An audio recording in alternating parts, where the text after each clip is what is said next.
Hello, everybody, and thank you very much for joining me for another Alfred Hitchcock Presents review. Today I'll be talking about Season 2, Episode 23, One for the Road, starring John Baragrey as Charles, Georgann Johnson as Beryl, and Louise Platt as Marsha. And this is kind of an interesting episode. Overall, I would say it's very solid. It's a pretty conventional plot for Alfred Hitchcock Presents, with a pretty decent twist at the end. But to be fair, when I say conventional, this plot was probably considered pretty daring for television in the late 1950s.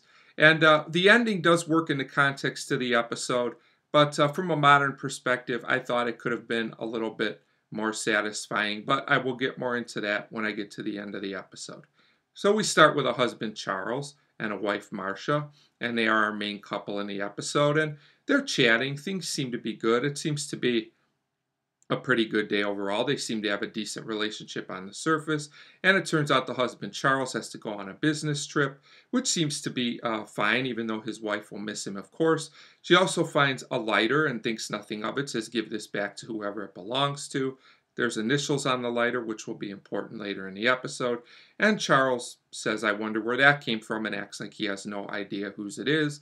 And as we'll see as the episode goes on, this is not true. So we cut right to the next scene where Charles is out of town with another lady named Beryl, our other main character. And they definitely have something going, a romance, even though they don't tell us how far it's really gone.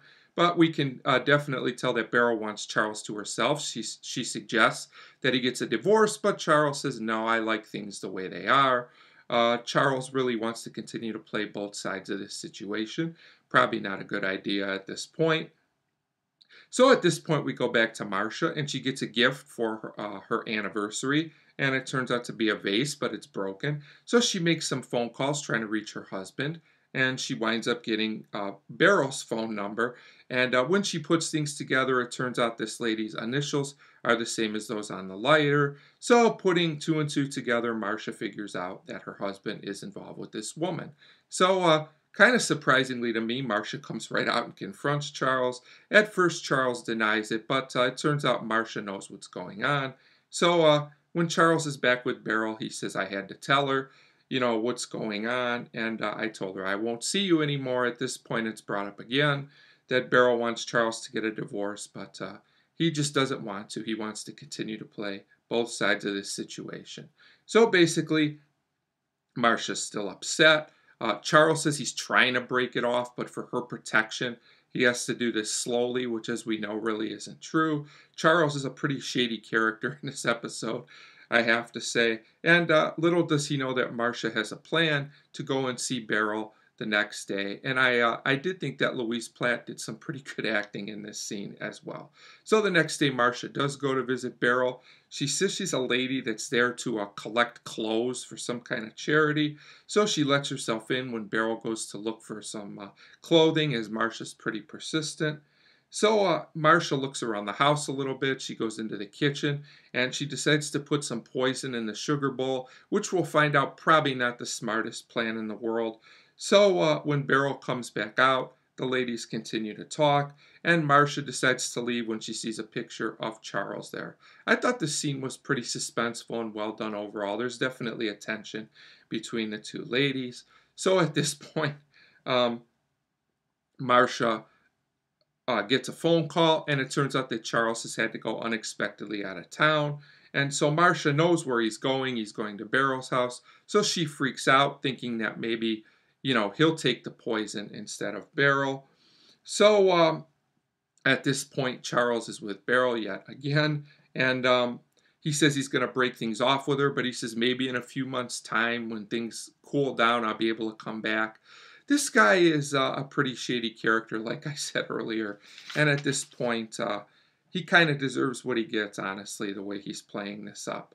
So Marsha goes back over there to Beryl's house in a panic, confronting her, saying, I'm really Charles' wife, and I poisoned the sugar. But Beryl says, you're too late. Charles already drank it in his coffee because he likes coffee a lot. So Marsha says she's going to go to the police and pretty much tell what she did. She buys this story, which I didn't buy at all. I thought this was a little strange that Marsha bought this so easily. I mean, why would she trust this woman? But I guess you just have to go with it. So at this point, Charles comes out, and he seems okay, and he definitely is. But Beryl has this idea, because Charles refuses to get a divorce, that she's basically going to poison him with the sugar, and I guess she figures Marsha will take the fall for it. And this is where I think the episode falters just a little bit. The ending plot twist is kind of clever and does work in the context of the episode, but why all of a sudden does Beryl want to kill Charles? It seems to kind of come out of nowhere and just be a plot contrivance. And also, like, how does she wind up getting caught for it? Hitchcock says at the end of the episode that Beryl's in trouble for this. How did this happen? It seems like we needed another scene here, but it seems like because of the time when this episode was made, we get kind of a sugar-coated ending a little bit.